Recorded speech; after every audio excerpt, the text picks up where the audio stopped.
arriba, si va hacia abajo. Y segundo, el origen. El origen de Y está en el centroide del área. El origen de Si está en la intersección de la vista lateral con el plano de referencia. Esa vista lateral también la podemos ubicar a través del triángulo θ, que me da el ángulo de inclinación de la superficie plana. La superficie plana pudo haber sido horizontal, en cuyo caso θ sería 0, o pudo haber sido vertical, en cuyo caso θ vale 90.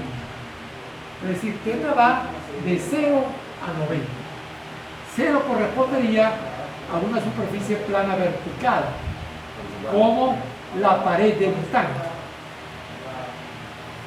¿Ok? 90 que se dice. 90. 90, que es lo que se dice. 0 correspondería a una superficie plana horizontal, como el fondo del tanque, por ejemplo. ¿Ok? Vertical sería como una de las caras del tanque. Como una de las paredes. De las paredes del tanque. Correcto. Ok. También vemos otro puntito por aquí con un nombre cuyas iniciales son CP. Eso significa centro de presiones. La presión actúa sobre todos los elementos de área semejante a ese. ¿Dónde está esa presión en esta vista? ¿Ves? Entonces, aquí la presión está actuando verticalmente. Quiere decir que el fluido que está bañando, mojando la cara superior del área empuja al área hacia abajo, porque el área tiene otra cara que es la de abajo. Si esto es muy delgado, entonces esta fuerza aquí arriba y esta fuerza aquí abajo son idénticas en dirección normal al área, en magnitud, porque la profundidad que separa los dos puntos es infinitesimal, pero algo muy importante, distintas en sentido, porque la presión es un esfuerzo de compresión, entonces siempre apunta hacia el área. Cambio el área, puede cambiar tanto la dirección como el sentido. Aquí la dirección no cambia, ¿verdad? Porque todas las normales a un plano tienen la misma dirección. Todas las normales a un plano tienen la misma dirección. ¿Por qué se llama centro de presión? Porque si yo subdivido toda el área en pedacitos infinitesimales, cada pedacito infinitesimal está sujeto a una presión. Yo multiplico esa presión por el área infinitesimal y me dan una fuerza infinitesimal. Quiere decir que aquí hay una fuerza distribuida actuando sobre toda esta área. Y esa fuerza distribuida, como ustedes recordarán, de física, de estática, se puede suponer concentrada en un punto. Ese sería como el punto de aplicación de la fuerza total. Entonces, el centro de presiones es aquel punto de la superficie donde yo puedo suponer concentrada la fuerza distribuida que actúa sobre todo el área. Si yo con la punta de mi dedo hago esto, eso es prácticamente una fuerza localizada en un punto. Pero si en vez de utilizar la punta de mi dedo, utilizo la palma de mi mano, esa es una fuerza distribuida. Todos los puntos de contacto entre la mesa y mi mano están sujetos a un esfuerzo. Yo integro ese esfuerzo con respecto al área y da la magnitud de esa fuerza. Y también puedo suponerla concentrada en un punto, quizás en el punto medio de la palma de mi mano. Digo quizás, porque de pronto la punta de mi dedo no ejerce lo mismo que otras partes de la mano. O sea que la distribución no es uniforme. ¿Okay? Bueno, entonces aquí hay algo que ya podemos concluir. Si todas las fuerzas elementales que actúan sobre los distintos elementos de área en los cuales puedo subdividir la superficie son normales a la superficie y apuntan hacia ella, ya yo sé cuál es la dirección y el sentido de la fuerza resultante. Dirección, normal al área. Sentido, hacia el área.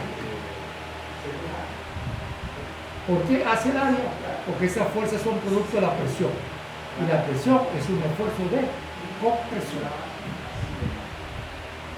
Los fluidos que nosotros vamos a considerar son normales y correctos. No aceptan esfuerzos de tensión. Supuestamente hay algunos fluidos, ya les he dicho, y que pueden soportar algo de tensión. Yo sospecho que son fluidos manufacturados, no que son fluidos que aparecen de forma natural. Lo he buscado. Bueno, lo que no le he preguntado nunca es una de esas máquinas de inteligencia artificial. Un paréntesis.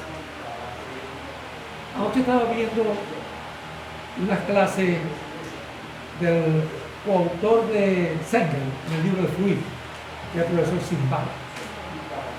Para aquellos que le metan un poquito en inglés, se la recomiendo buscarla en YouTube, porque es un profesor bastante chistoso.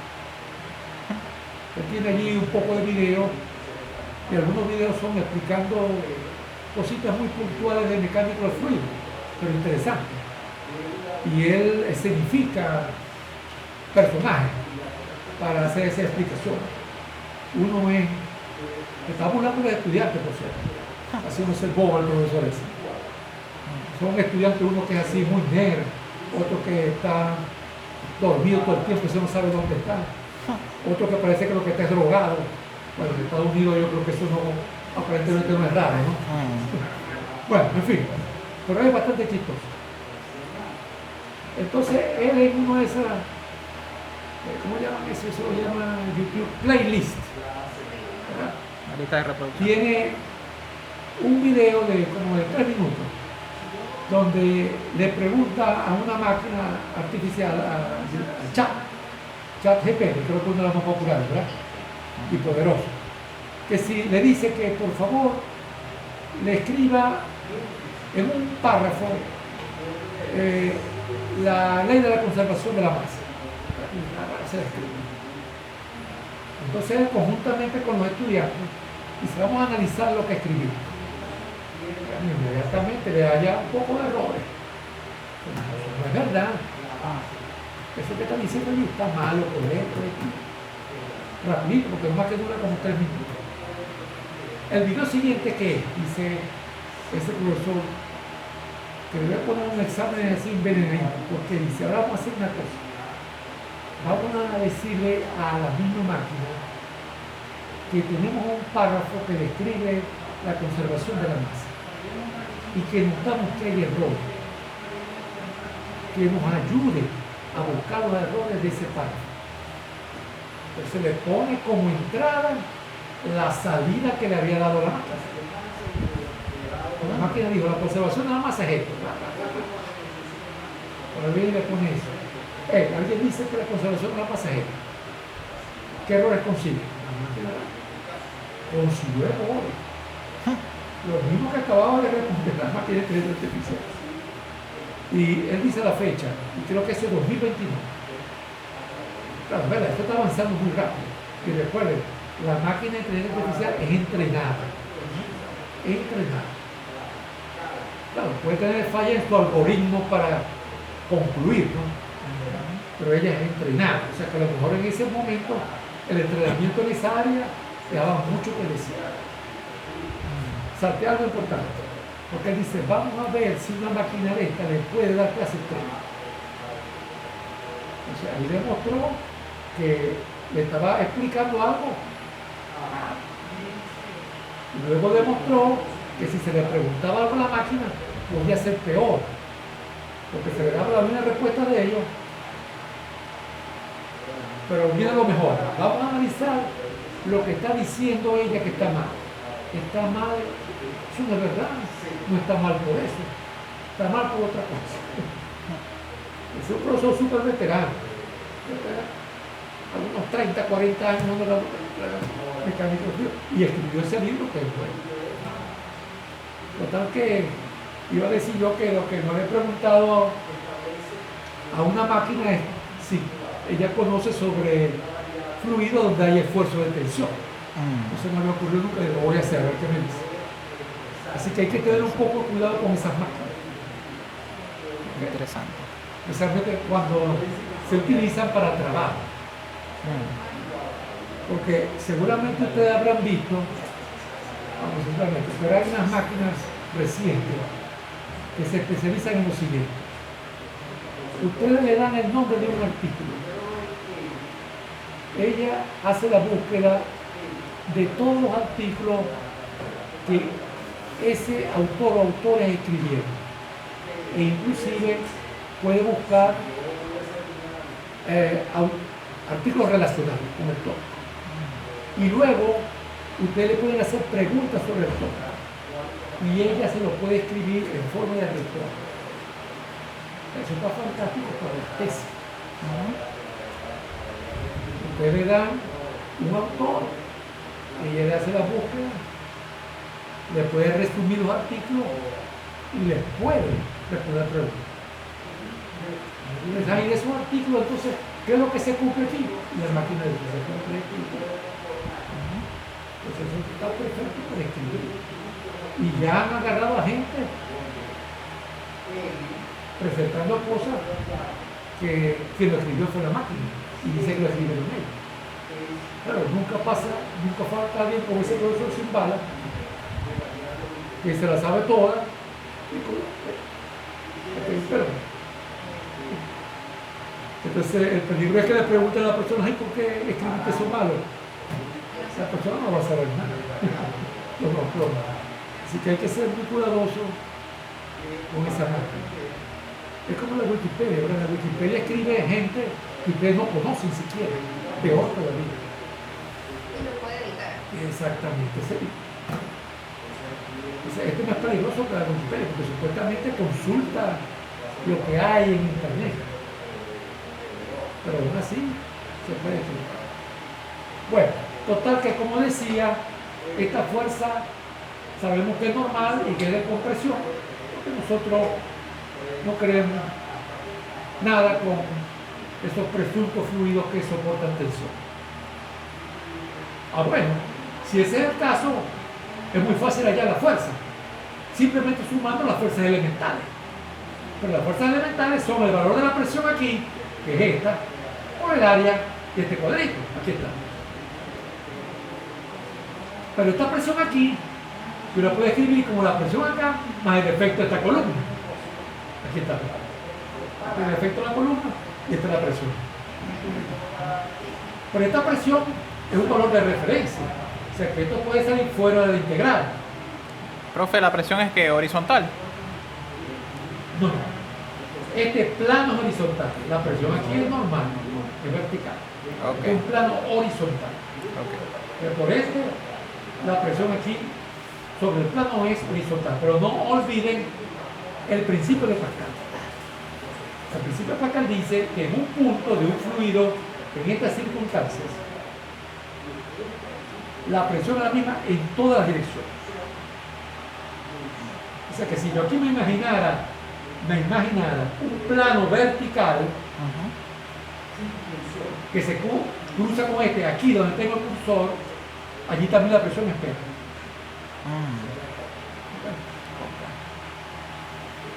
Ok, entonces queda esta parte de integral como PA por el año. Ya dijimos que E es constante y estamos mirando el caso de ρ constante. Entonces queda la integral de H por dA. Esta distancia multiplicado por el área. Fíjense que esa área, si yo la quiero ver aquí, sería como esto. Esta es la presión. Esta es la que está aquí, es esta que está aquí.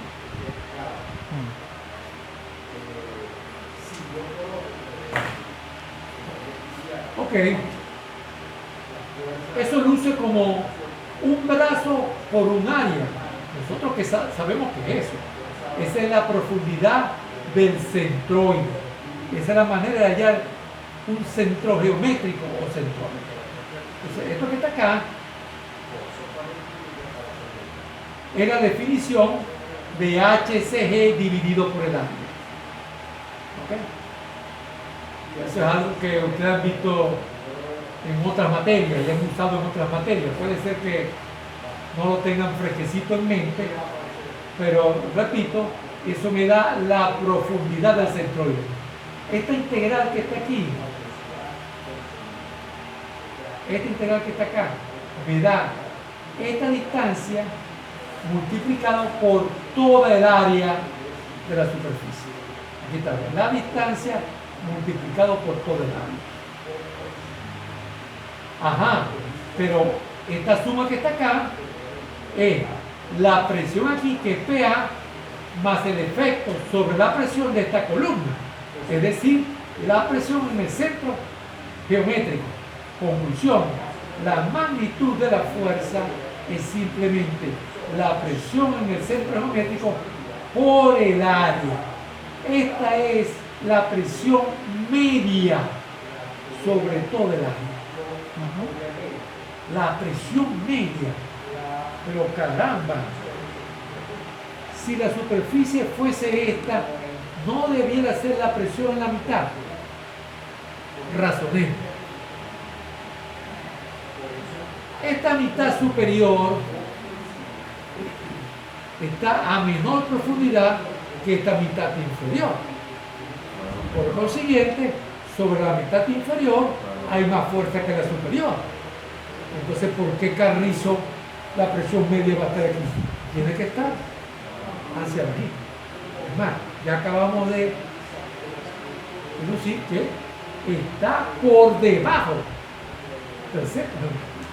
O sea, que esto que me la ponen por debajo es lo que realmente pasa. No tienen por qué coincidir. ¿Existirá una situación para la cual coinciden? Horizontal.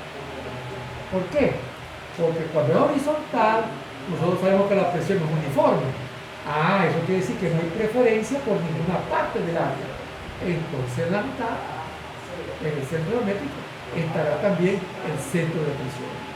Pero inmediatamente que hay una pequeña inclinación, el centro de presiones va a bajar.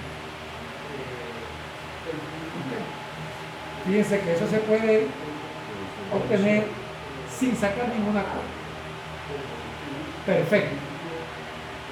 Ya tenemos todo, ¿no? Tenemos la dirección, tenemos el sentido y tenemos la magnitud. ¿Qué me falta? El centro de aplicación. ¿Cuál es el centro de aplicación? El centro de presión. Eso es lo que me falta. Pero ¿para qué quiero yo eso? Supónganse que esto es una compuerta. Está aquí articulada.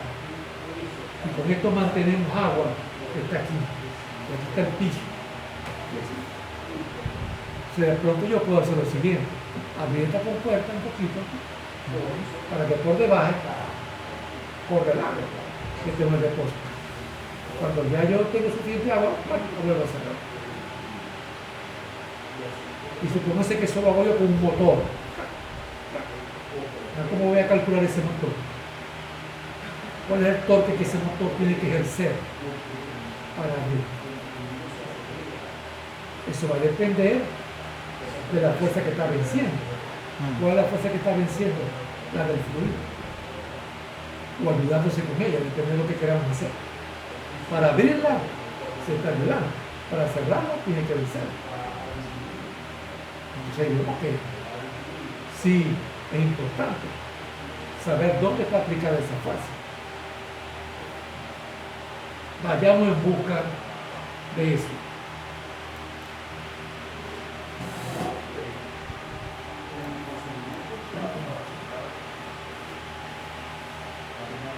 como dijimos, llamemos CP el punto de aplicación de esa fuerza F. O sea que esa fuerza F, aquí está, es la presión en el centroide por el área. La tentación es muy grande al ver esta fórmula para decir que esta fuerza tiene que estar aplicada aquí. No. La presión en este punto hace las veces de la presión media. ¿Por qué? Porque si yo esa presión la multiplico por el área, me da la fuerza total. Pero eso no significa que es allí donde está aplicada. ¿Cómo hallamos eso?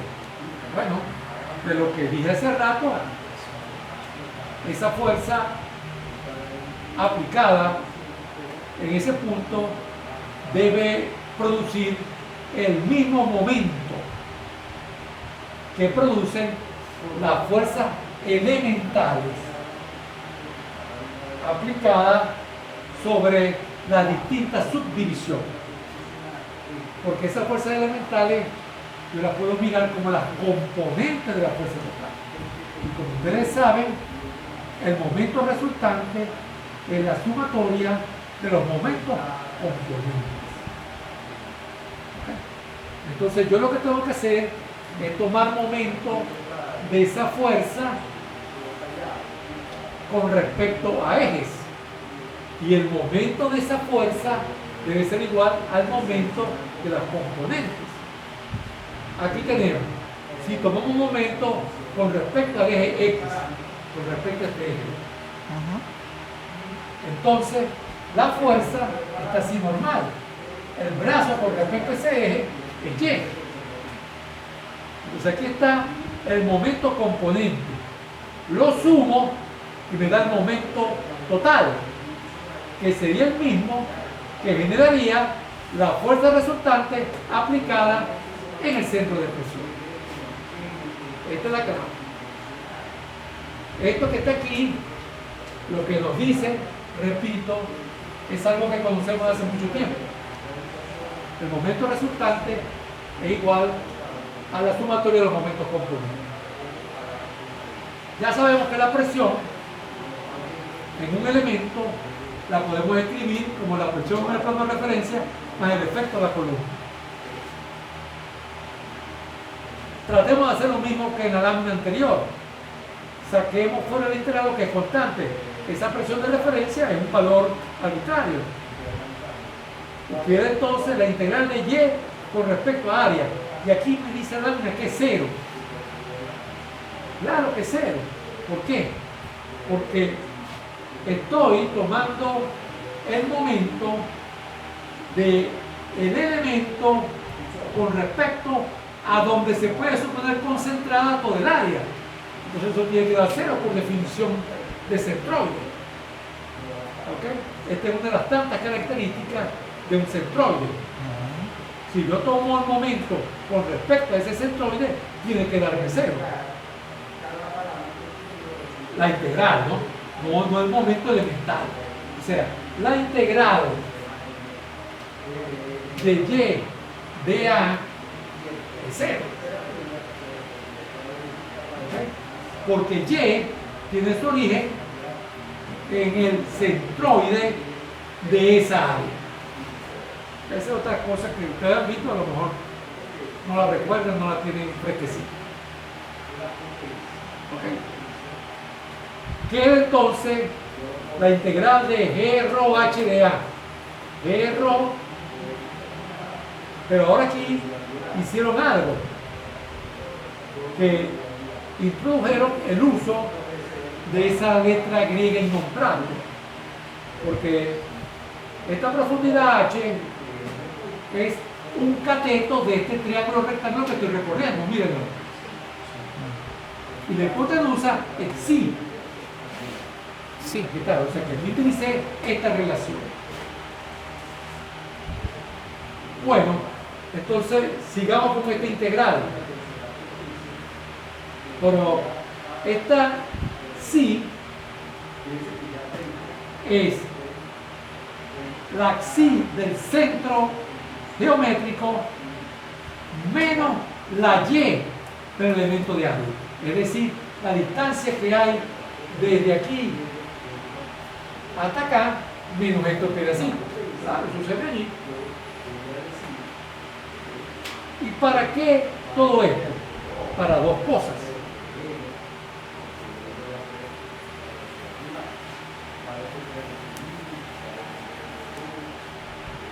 ¿Cuáles son las dos cosas? Fíjense, si esto sale fuera de la integral, que es la integral de y con respecto a área, eso es cero.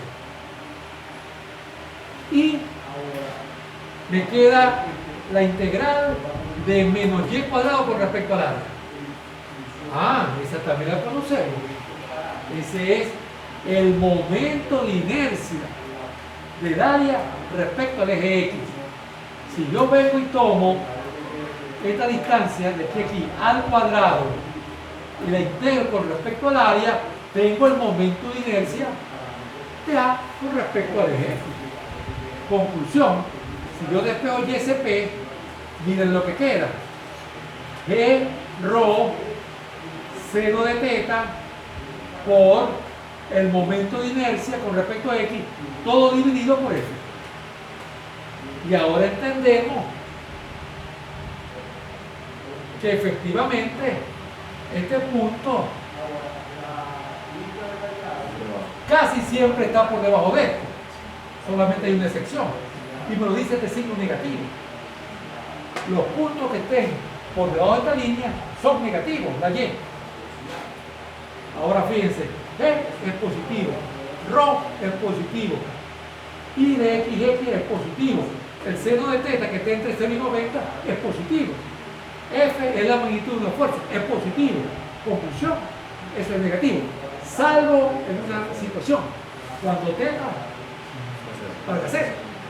Cuando teta vale 0, entonces esta distancia es 0.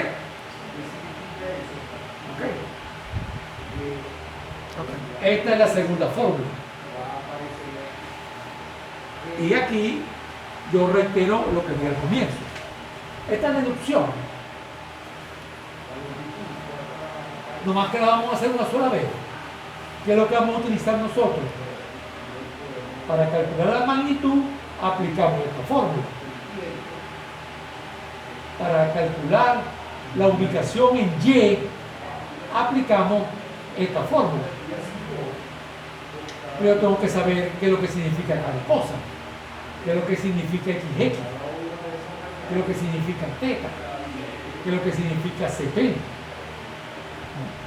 Ajá, pero decirme dónde está ubicado el centro de presiones a lo largo de Y no es suficiente. También debe decirme a lo largo de X. Acá lo que tenemos es simplemente el resultado, porque el procedimiento es idéntico, con una diferencia. Aquí no va a dar el momento de inercia, aquí va a dar el producto de inercia, porque va a aparecer una integral, ¿okay?, con respecto a X y Y, o sea, no es Y al cuadrado, es X por Y. Y ese producto de inercia sí puede ser positivo o negativo. Quiere decir que CP puede estar hacia acá, que en la lámina sería hacia adelante, hacia nosotros, o puede estar por este lado, que la lámina sería hacia atrás. Pero supóngase que tiene un rectángulo. El eje Y arranca aquí y va hacia allá. El eje Y, sí. El eje X arranca aquí y va hacia aquí. Ya razonamos que YSP está por debajo del centro de longitud. Pero miremos qué pasa con la X de CP. Pero antes de sacar alguna cuenta, vamos a tratar de hacerlo sin sacar ninguna. Yo pongo esto aquí y lo divido ahora en dos mitades. Esta mitad hacia ustedes y esta mitad hacia allá. ¿Cómo son las presiones en esas dos mitades? Igualitas. No estoy diciendo que son uniformes, no. Lo que estoy diciendo es que si yo me muevo así, la presión en esta mitad es la espejo de esto. O sea, Espejo de esto. debería ser la misma, pero con sentido opuesto. Ok. Entonces eso quiere decir que esa XCP va a ser 0. Esa sí va a estar cuadradita. O sea, si la figura es simétrica con respecto al eje Y, la X es 0. Pero si no es simétrica, tiene un valor. No, hay muchas figuras simétricas. Supóngase que esto es un círculo. El círculo es simétrico también. Pero ya van a ver, cuando estén haciendo problemas, que la mayoría de las figuras que ponen, por comodidad simplemente, son simétricas. Por comodidad, porque aquí no aprendemos nada con ir a buscar productos de inercia, a lo mejor ni siquiera la figura no lo tiene y tenemos que ponernos a buscar. Pero la mayoría de los textos, ya sea en el capítulo donde discuten este punto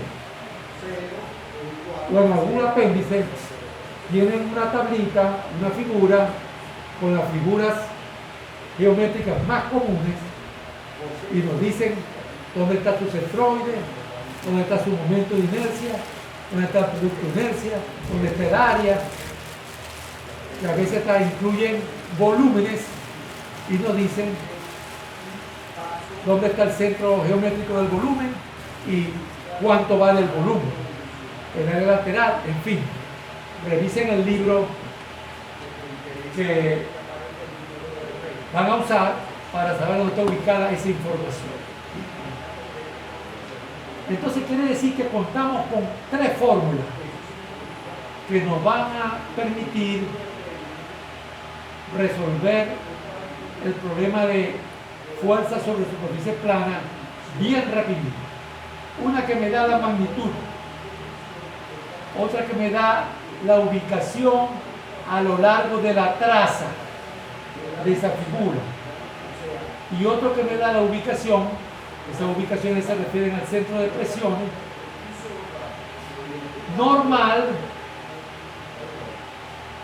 a la traza, pero no a la traza, no, normal al dibujo de la traza. O sea, no es en esta normal, sino normal a la lámina. Ok. Noten que aquí hay una llamada y nos dice, si la presión sobre la otra cara de la superficie, esta es la superficie, esta es una cara y esta es otra. ¿Ves? Del lado de esta cara puede estar un fluido, ese, pero esta cara puede estar, por ejemplo, abierta a la atmósfera. Entonces, esta llamada dice, si la presión sobre la otra cara de la superficie es igual a la de referencia,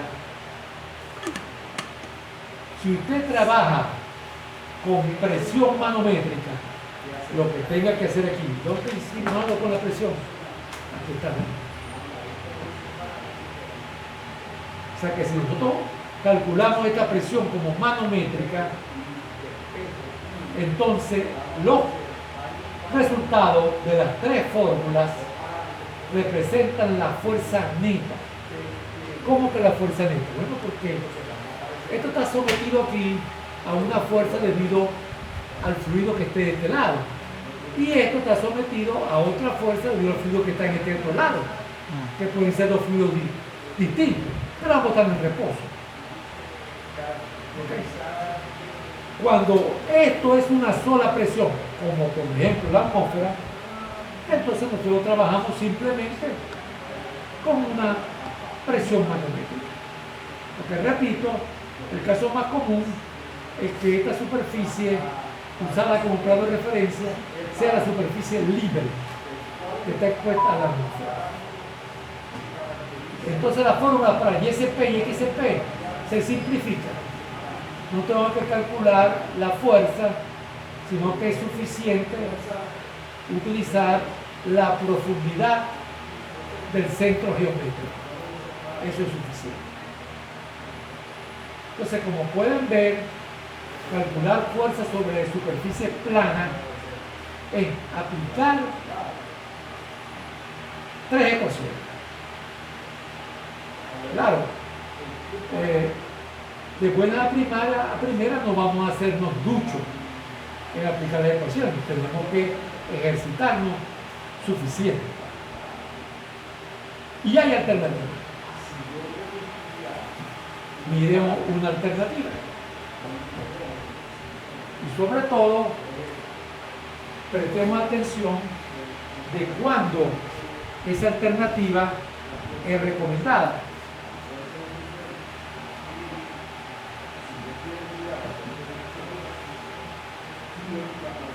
Si esta es la superficie plana y yo estoy mirando el consabido pedacito de área en la cual se ha subdividido esa superficie plana, dijimos que la presión sobre una cara de la superficie, en este caso estoy hablando de la cara superior, es normal a dicha superficie y apuntando hacia ella. Fíjense, aquí está la flecha. Entonces, supóngase que esta distancia que estoy recorriendo con el cursor es la presión sobre este elemento de área. Como este elemento de área es muy chiquitico, esto aquí describe una especie de prisma. Si este elemento de área, por ejemplo, fuera un rectángulo, como allí luce, este elemento de área es un prisma o un paralelepípedo. ¿Okay? Un paralelepípedo. Esta área que está aquí será igualita que esta. Si yo multiplico esta longitud que hace las veces de una altura por esta área que hace las veces de la base, estoy hallando el volumen de ese prisma diferencial. O sea que PdA es el volumen de ese prisma diferencial. Si yo sumo todos esos volúmenes, estoy sumando los diferenciales de fuerza y obtengo la fuerza resultante. Entonces la fuerza resultante pasa a ser el volumen de el prisma que se obtiene al representar la presión sobre la superficie. Ese prisma va a tener una base que no tiene por qué ser una forma geométrica conocida. Esto no es un rectángulo, esto no es un círculo, esto que está aquí en gris. Es una figura extraña. Y por supuesto lo que aparece en la cola de los vectores o de la presión también es una figura tan extraña como esta, porque es idéntica. Es decir, que hallar el volumen de este prisma no es fácil, a menos que, vamos a ver el caso donde es fácil, una superficie plana, rectangular, por comodidad, simplemente por comodidad, aquí se dibujó vertical, pero esa puede ser de cualquier inclinación. En el borde que está más arriba de esa superficie, yo dibujo la presión. Cuando yo recorro la superficie normal a la traza es esta, se describe un rectángulo, porque esa traza es horizontal. O sea, esto es aquí, esta traza no. Esta línea, este recorrido es horizontal. Es decir, que la presión aquí, la misma presión en estos puntos. Y me da este rectángulo que ustedes ven aquí. Pero lo mismo puedo hacer en el fondo, que es la parte más baja de la superficie. En el fondo la presión es mayor. Si yo recorro esta profundidad, o esta longitud, o esta anchura, como la quieran llamar, se define otro rectángulo. Cuando yo uno esta línea con esta, defino otro rectángulo. Recuerden, aquí la presión aumentó proporcionalmente a la profundidad. Por eso es que esto es una línea recta. Porque la presión cambia linealmente con la profundidad. Entonces, esto es un prisma de presiones trapezoidal. Esto hace las veces de la base. ¿Ok? Profe, Aquí vemos. nosotros ahí estamos analizando aquel elemento de allá, ¿verdad? Estoy analizando otro. Ok. Porque fíjense que esto no es un rectángulo. Esto que está aquí es equivalente a esto que está acá. Estoy mirando el caso de un rectángulo, Ok. que incluye el caso de un cuadrado. También. Perfecto. Entonces decía que esto que está acá es la base mayor de un trapecio. Esta es la base menor, quise decir. Y esta es la base menor. Entonces aquí sí es muy fácil calcular el volumen del prisma de presión. Yo calculo el área de este trapecio que estoy recorriendo. ¿Cómo lo calculo?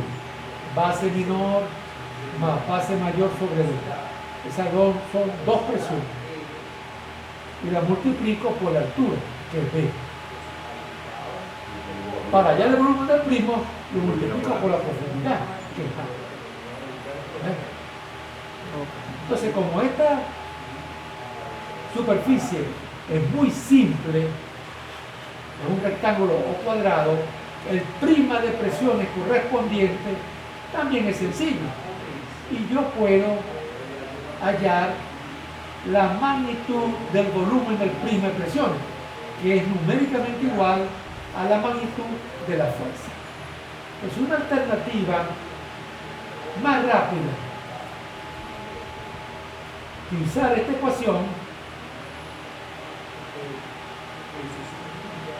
es usar esta cuando se trata de una superficie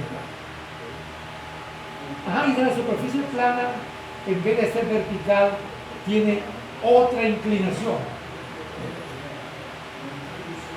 Ya le decía que es lo mismo. Pongamos una parecida a la que utilicé para la deducción de las ecuaciones. Aquí hay una presión. Y aquí hay una presión mayor. ¿Cómo varía la presión entre el punto más alto y el punto más bajo? Linealmente. Entonces, si yo llamo este punto 1 y este punto 2, esta presión sería P1 y esta presión P2. Si yo llamo esta distancia L y hay una anchura A normal a la pizarra, el volumen de este prisma de presiones será base menor más base mayor sobre 2. ¿Qué me da eso? La presión media. Presión ¿Y media. por qué ahora sí, para calcular ya la presión media, simplemente yo la media aritmética? Porque una variación lineal sí tiene su valor medio en el punto medio. Eso sí es verdad. Y luego lo multiplico por L. ¿Y qué me está dando allí? El área de ese trapecio, ¿verdad? ¿Qué me falta para constituir eso en el área del prisma? Multiplicando. Eso que está allí es la fuerza que está actuando en el centro de presión. Fuerza en el centro de presión. Ustedes han usado eso, porque el problema de estructura dividían eso en una carga uniforme, ¿ok? Y en una carga, perdón, lo puse al revés, ¿verdad? Quise decir, Se dividía en trapecio. en una carga uniforme y una carga triangular. Y ustedes podían calcular la fuerza resultante y dónde estaba aplicada.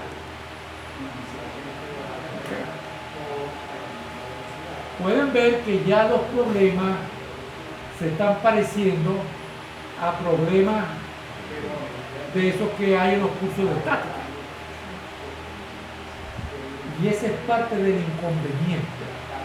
Porque como vamos a ver cuando estemos resolviendo problemas, hay ejercicios que son más de estática que de fluido. Si yo no puedo ver cómo se resuelve ese problema vía estática, no puedo resolver el problema. Puedo calcular la fuerza, pero no puedo responder lo que me piden. ¿En qué parte de la compuerta hay que aplicar esta fuerza para evitar que gire? Esa puede ser la pregunta. ¿Cuál es la magnitud de la fuerza que aplicada en este punto de la compuerta permite abrir la compuerta? En ningún momento la pregunta es ¿cuánto vale la fuerza hidrostática? Sino que yo tengo que calcular la fuerza hidrostática para poder responder la pregunta. Y aquí el cálculo de la fuerza hidrostática puede ser algo, no llamamos secundario, pero que no me conduce a la respuesta inmediatamente, sino que me da como una especie de dato que yo tengo que generar para poder responder la pregunta. Ese es un problema. Porque, como todo, hay materias en las cuales uno tiene inconvenientes. Y se gradúa y no quiere saber nada de eso. Yo he dado clase